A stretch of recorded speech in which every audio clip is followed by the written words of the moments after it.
മുഖ്യമന്ത്രിയുടെ സത്യപ്രതിജ്ഞാ വേളയിലുള്ള യാത്രയുമായിട്ടൊക്കെ ഇതിനെ കണക്ട് ചെയ്യാൻ പറ്റും. കാരണം വിഴിഞ്ഞം കാര്യത്തിലതിൽ ചില സൂചനകളുണ്ട്. പക്ഷെ ഇത്തരത്തിലുള്ള വിഷയങ്ങളുമെല്ലാം അദ്ദേഹം സാധാരണക്കാരനായതുകൊണ്ട് എല്ലാം നിങ്ങൾ മുഖ്യമന്ത്രിയുടെ ഓഫീസാണ് നടത്തിയത്, മുഖ്യമന്ത്രിയാണ് നടത്തിയെന്ന് അദ്ദേഹത്തിനൊപ്പമുള്ള ആരോഗ്യമന്ത്രി ദേവസ്വം മന്ത്രി ഒരു വിഷയത്തിൽ പറയുകയും ചെയ്തു.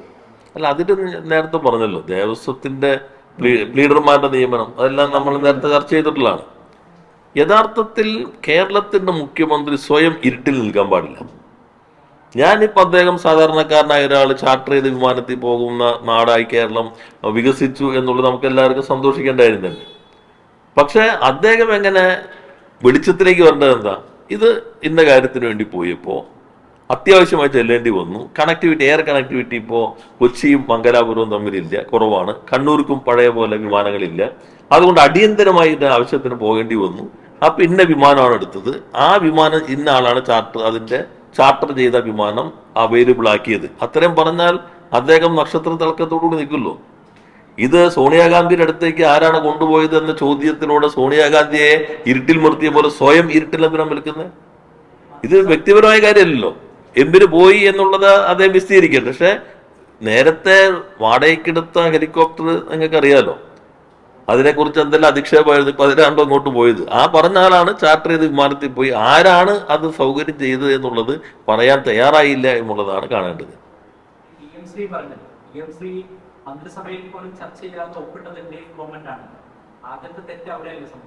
അല്ല, അതൊക്കെ ഞങ്ങൾ പറഞ്ഞ കാര്യമാണല്ലോ. അതിനുള്ളത് നിങ്ങളെല്ലാവരും അത് പ്രചരിപ്പിച്ചിട്ടല്ലേ ഞങ്ങളൊക്കെ പ്രതിപക്ഷം തിരിക്കണേ. ഇപ്പോ അതിലിപ്പോ എന്താ കുഴപ്പം? ഇപ്പൊ PM ശ്രീ വകുപ്പ് ഒപ്പിട്ടപ്പോ ക്യാബിനറ്റ് ചർച്ച ചെയ്തു.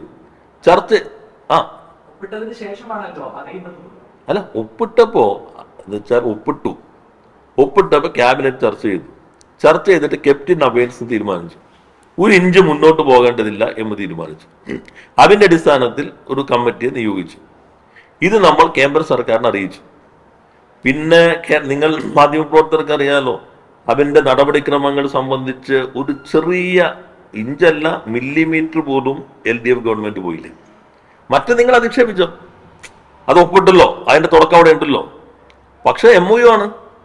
നിങ്ങൾ അതിനകത്ത് കഴിഞ്ഞ ഗവൺമെന്റ് എവിടെ നിൽക്കണം, അവിടെ ഞങ്ങൾ പോകുന്നില്ല എന്ന് പറയാനുള്ള ചങ്കൂറ്റം കാണിക്കണ്ടേ രാഷ്ട്രീയമായിട്ട്? ഞങ്ങൾ നടപ്പിലാക്കിയില്ലല്ലോ. നിങ്ങൾ പിന്മാറാതിരിക്കവിടെ കിടന്നോട്ടെ, ഞങ്ങൾ ഇഞ്ച് പോയിട്ടില്ലല്ലോ. എങ്ങനെ കുറുക്കാവും? കുറുക്കഴിക്കണ്ട, അവിടെ കിടന്നോട്ടെ. നിങ്ങൾ കുറുക്കഴിക്കണ്ട. നിങ്ങൾ പറയാ കഴിഞ്ഞ ഗവൺമെന്റ് ഒപ്പിട്ടു, അതിന് മുന്നേ അവര് മുന്നോട്ട് പോയിട്ടില്ല, ഞങ്ങളും മുന്നോട്ട് പോകുന്നില്ല. അല്ല, അത് ക്യാപ്റ്റൻ അഫയേഴ്സ് പറഞ്ഞല്ലോ. നിങ്ങൾക്ക് പിരിച്ചുവിടാൻ പറ്റുമോ കേരള ഗവൺമെന്റിനെ? നിങ്ങളത് MOU ഒപ്പുവെച്ചതാണ്. MOU ആരോ ഒപ്പുവെച്ച് നിയമപരമായിട്ട് പരിശോധിക്കാൻ വിടാമല്ലോ. ഞങ്ങളത് പരിശോധിച്ചുകൊണ്ടിരിക്കുകയായിരുന്നു. ഗവർണറും പ്രസിഡന്റും ഒപ്പിട്ടിട്ടുണ്ടോ, അവരുടെ പ്രതിനിധികൾക്ക് വേണ്ടിയാണ് ഒപ്പിട്ടിരിക്കുന്നത്, അതിനകത്ത് എന്തെങ്കിലും കുറവുണ്ടോ, ഇതെല്ലാം ഞങ്ങൾ പരിശോധിക്കുകയായിരുന്നു. ഞങ്ങൾ ഒരു മൈക്രോ മില്ലിമീറ്റർ മുന്നോട്ട് പോയില്ലല്ലോ. അപ്പൊ ഇപ്പൊ പ്രതിഷേധം നിങ്ങൾ അവസാനിപ്പിച്ചു അധികാരം കിട്ടിയോടുകൂടി? അല്ല, ഏറ്റവും ശക്തമായ അറബിക്കടലിലേക്ക് വലിച്ചെറിയുമെന്ന് പറഞ്ഞ ആളുകൾ അത് പ്രതിഷേധം അവസാനിപ്പിച്ചോ? പ്രതിഷേധമുള്ളപ്പോ ശരി, നിങ്ങൾ പറഞ്ഞു ശരി. പ്രതിഷേധമുള്ളതുകൊണ്ട് ഞങ്ങൾ മൈക്രോ മില്ലിമീറ്റർ പോയില്ല. അതുകൊണ്ട് പ്രശ്നം ഒപ്പിട്ടു, ക്യാബിനറ്റിന്റെ അംഗീകാരമില്ലാതെ ഒപ്പിട്ട്. അതുകൊണ്ട് ക്യാബിനറ്റ് എന്ന് തീരുമാനിച്ചു ക്യാപ്റ്റൻ അബേൻസ്. അത് സബ് കമ്മിറ്റി വെച്ചു. പിന്നെ കുറെ മാസങ്ങൾ പോയില്ലേ, ഒരു മില്ലിമീറ്റർ പോയില്ലല്ലോ. നിങ്ങൾ പുതിയ ഗവൺമെന്റ് വന്നു. ആ ഗവൺമെന്റ് വരുമ്പോ പ്രധാന പ്രചാര ബല PM ശ്രീ ആയിരുന്നു. ഞങ്ങളെ കുറ്റപ്പെടുത്തിക്കൊണ്ടിരുന്നു. പക്ഷെ ഞങ്ങൾ ഒപ്പിട്ട ആ MOU ആണ്, മെമ്മോറാണ്ടം ഓഫ് അണ്ടർസ്റ്റാൻഡിംഗ്, കോൺട്രാക്ടോ എഗ്രിമെന്റോ അല്ല. അത് നിൽക്കുന്നു. അതിനെ സംബന്ധിച്ച് നിയമപരമായ വശങ്ങൾ പരിശോധിച്ചിട്ടുള്ളൂ. അവർ നിയമപരമായ വശം പരിശോധിക്കട്ടെ. ഞങ്ങൾ ഒരു ഇഞ്ച് മുന്നോട്ട് പോവില്ല. ഇത് ക്യാപ്റ്റൻ അബേൻസ് എന്നുള്ളതാണ് ഞങ്ങളുടെ പൊസിഷൻ എന്നെങ്കിൽ ഏറ്റവും ചുരുങ്ങിയത് പറയണ്ടേ?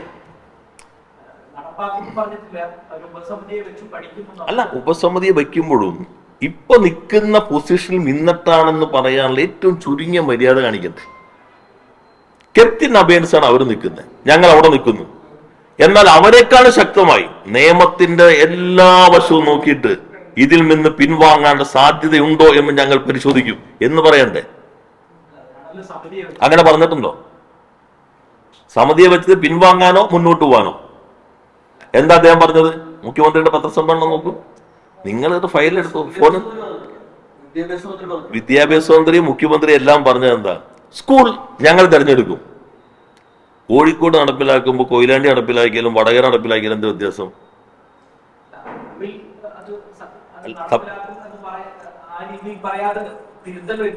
അല്ല, അപ്പൊ അങ്ങനെ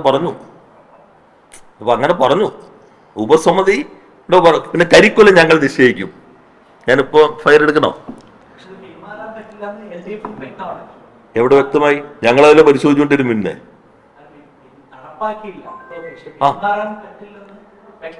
എവിടെ വ്യക്തമായി?